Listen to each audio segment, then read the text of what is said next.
Bonjour et bienvenue au 11e des 16 modules d'apprentissage consacrés à Erwin Odyss, la plateforme d'information technique et de diagnostic du groupe Volkswagen. L'objectif de cette session est de vous apprendre comment coder les clés de démarrage d'un véhicule. Pour suivre cette session de formation, vous aurez besoin qu'Odyss soit installé et démarré sur votre testeur, d'avoir suivi en préambule le module numéro 9, de disposer d'un crédit de temps dans Odyss, voire module numéro 7, de votre Global User ID, de l'émetteur Bluetooth VAS 5054 connecté au véhicule, ainsi que de votre token. Les procédures pour l'identification, pour quitter le logiciel ainsi que les actions génériques d'Odyss font l'objet d'une présentation indépendante développée dans le module numéro 9.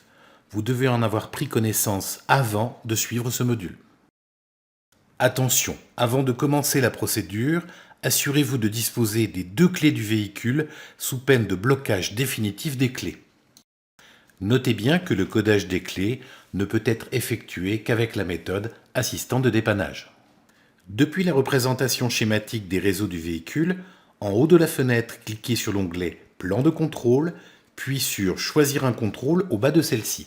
Ici, le calculateur concerné se trouve dans la rubrique Carrosserie, menu Équipement électrique, onglet 01, Système apte à l'autodiagnostic. Choisissez celui qui est concerné, dans notre cas 25, Antidémarrage, puis Antidémarrage fonction, et en finale, sélectionnez Adapter les clés.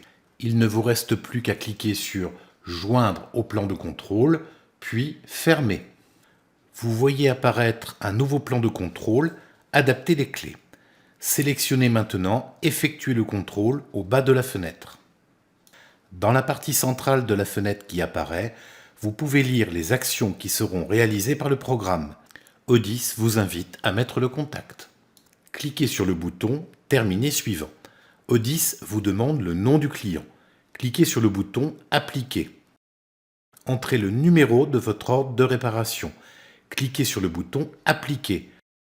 Enfin, entrez les lettres du pays pour la France FRA. Cliquez sur le bouton Appliquer. Dans la partie centrale de la fenêtre qui apparaît, vous pouvez lire les actions qui seront réalisées par le programme. Cliquez sur Terminer suivant. La fenêtre d'identification apparaît.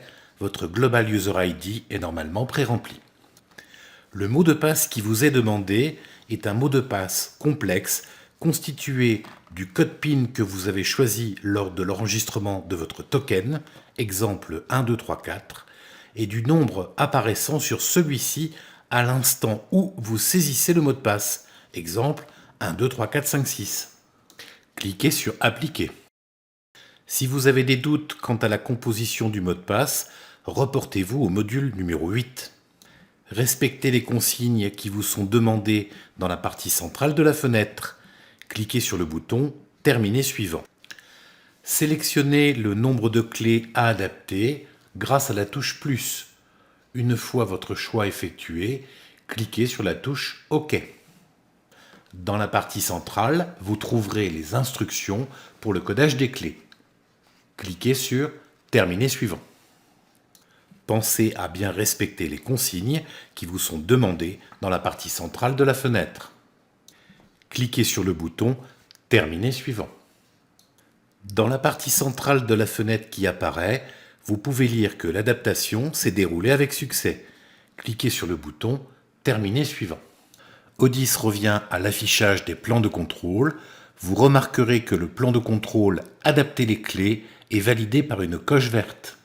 Vous pouvez maintenant quitter Odyss, comme expliqué dans le module 9. Merci d'avoir suivi cette session. N'oubliez pas qu'il existe au total 7 autres modules pour compléter votre formation. Au revoir et à très bientôt.